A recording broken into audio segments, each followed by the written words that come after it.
So this is going to be another movie review. This one's called Captured in Chinatown, 1935. Forgotten cinema of terror. That's what, that's what the Alpha Video. That's what the Alpha Video says. It's got some Chinese writing on it. Even this 1 out of 5 stars. I hated this flick. This is going to be another black and white mystery film. Terrible. Real stinker. The movie poster says Tarzan the police dog. I thought he was the reporter dog.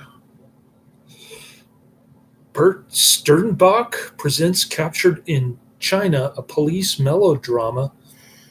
We only see the police at the end. What are they talking about?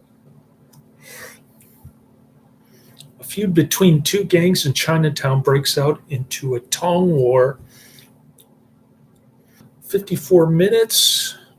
Gets a 5 out of 10 on IMDb.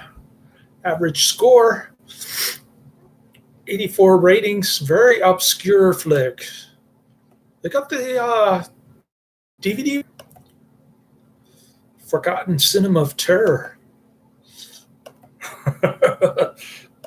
But there wasn't that much terror in this. Ann Parker.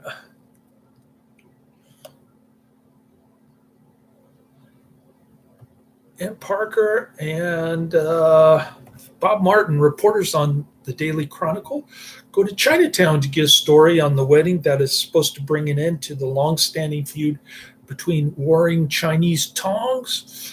The theft of a wedding present necklace starts the feud anew.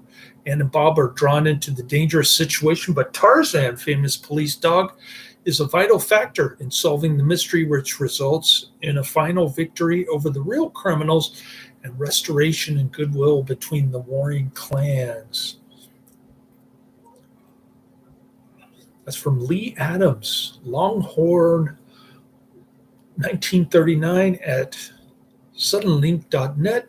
That's the storyline on IMDb. I don't know any of these characters, including but not limited to Tarzan, the great dog star, who leads the police in their fearless attacks against organized crime. That's the tagline. This film's earliest documented telecast took place in New York City, Tuesday, September 6, 1949 on WPIX Channel 11.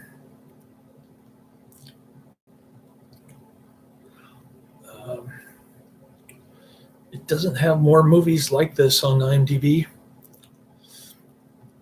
It's kind of a limited page, kind of like the Wikipedia page, which is just has one sentence on it. All right, featured review. This is coming from Bina Pyronis. I thought this movie was boring. There's nothing exciting about it. I have nothing to say that would add value to the quality of the movie. It's just boring as heck.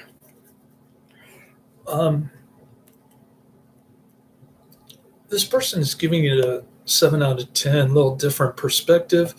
Ancient Asian feuds and modern U.S. crime. This very unusual and indeed captivating little B movie is a mixture of quite a variety of different issues. First, there's a kind of Romeo and Juliet romance in Chinatown, where the two young members of two rivaling old Chinese clans are desperately in love with each other, and they are finally able to convince their fathers to agree to their marriage and to bury the feud that has cost so many lives. But then there are ordinary white U.S. crooks who are after the wedding gift, a precious old necklace that the bridegroom's father wants to present to his former enemy's daughter.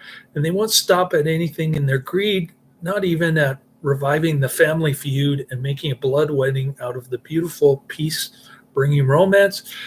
And then there is one of the typical reporter couples with their usual love-hate relationship that gets involved in the dangerous ongoings, and Tarzan, the police dog, as he's billed, but he's actually a newsroom hound, as I pointed out, a news hound in the real sense of the word, and one of the best trained and most intelligent movie star dogs I've ever seen. I'll give him that.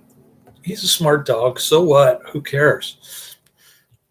There's a really chilling suspense that lasts from the first to the last moment of the film, mixed in quite a capable way with doom love and also some very nice typical reporter's human humor to lighten up the dark atmosphere. I liked it when Tarzan took away the parking ticket. I wish I had Tarzan to do that for me last week when I parked during street sweeping hours on Buchanan Street. And the interesting point is that the senseless old Asian feud and mark that vendettas like this one existed and still exist all over the world among whites, just like Asians or any other race, is opposed to the reckless violence of the white gangsters who don't kill for honor, but just for sheer greed. And the characters are shaped out in a way that makes us feel equal concern and agony about the Asian lovers and the white reporter couple. A very much underestimated and perhaps also misinterpreted movie. I'd say that anyone should have a look or second look before first judging it. Well, that's kind of interesting. I was thinking about how my former coworker Symphony Chu might like this, but she doesn't talk to me anymore because she's a Democrat. She called me a misogynist.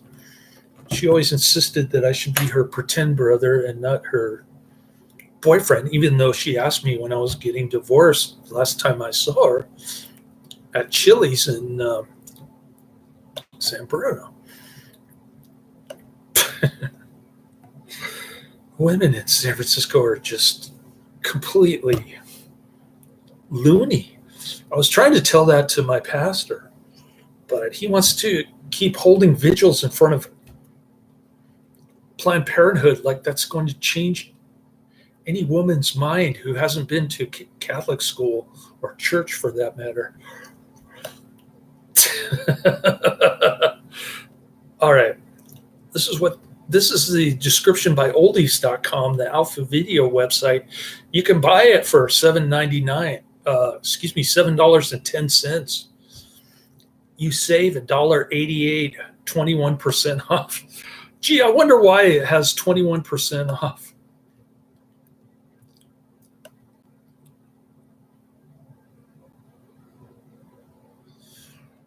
All right.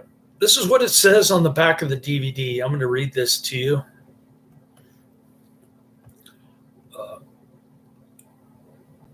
The product description is horror and murder result when two Chinatown families engage in a bitter, bloody feud. Chinatown's prominent Wang and Ling's families, embroiled in a violent tongue war for decades, agree to end hostilities after young lovers from the respective clans become engaged.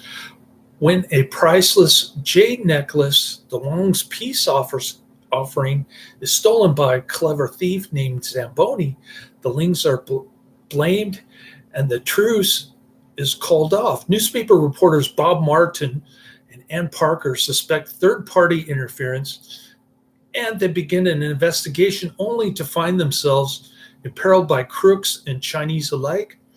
A straightforward poverty row melodrama mixed with tried and true story elements captured in Chinatown reflects the experience and expertise of pioneering director Elmer Clifton, whose facile approach to cinematic storytelling distinguished even the cheapest quickies he helmed, generally credited with discovering silent screen sex pod Clara Bow while directing her in 1922's Down to the Sea in Ships, Clifton brought out the best in modestly gifted performers, and he instinctively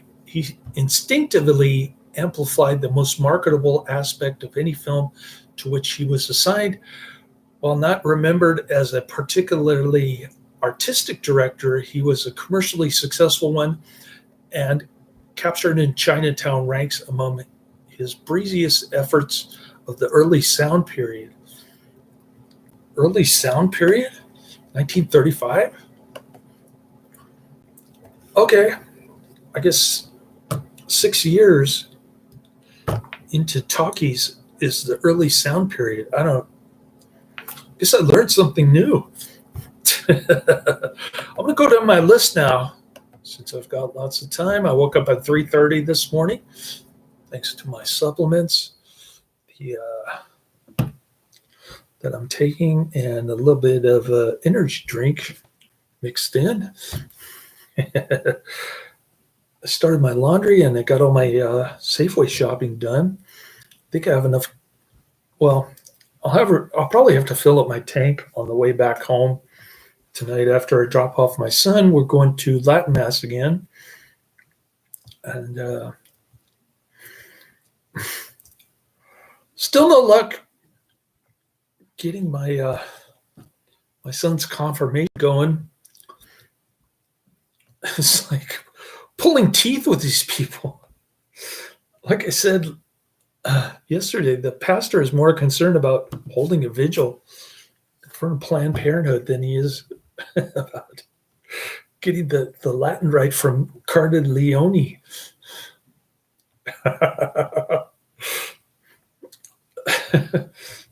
But anyways, next up is Rimfire, 1949.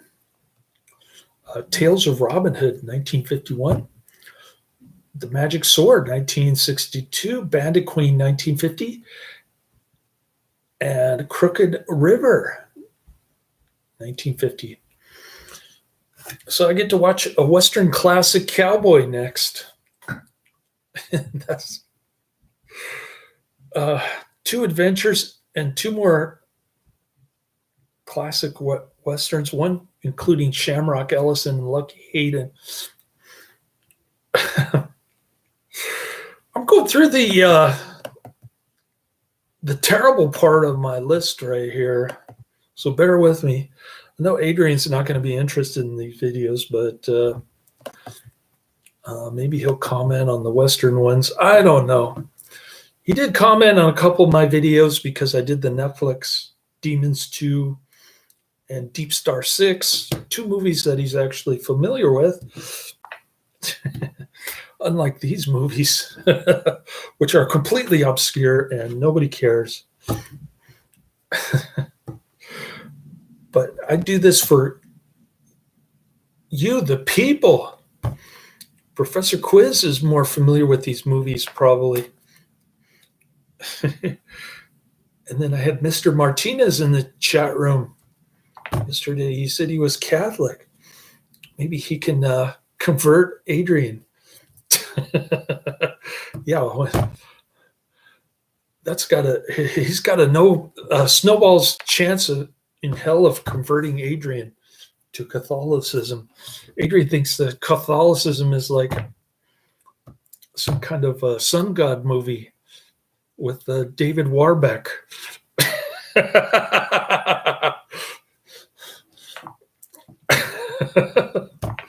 So, yeah, cool. Each person is a unique, sovereign individual. We're not here to judge on this channel. We just give our 2 cents worth nothing after inflation. You can take it with a grain of salt, however you want. We don't care. We're not here to speak to the mass man. We're here to speak to the remnant, like Mr. Martinez. Laters.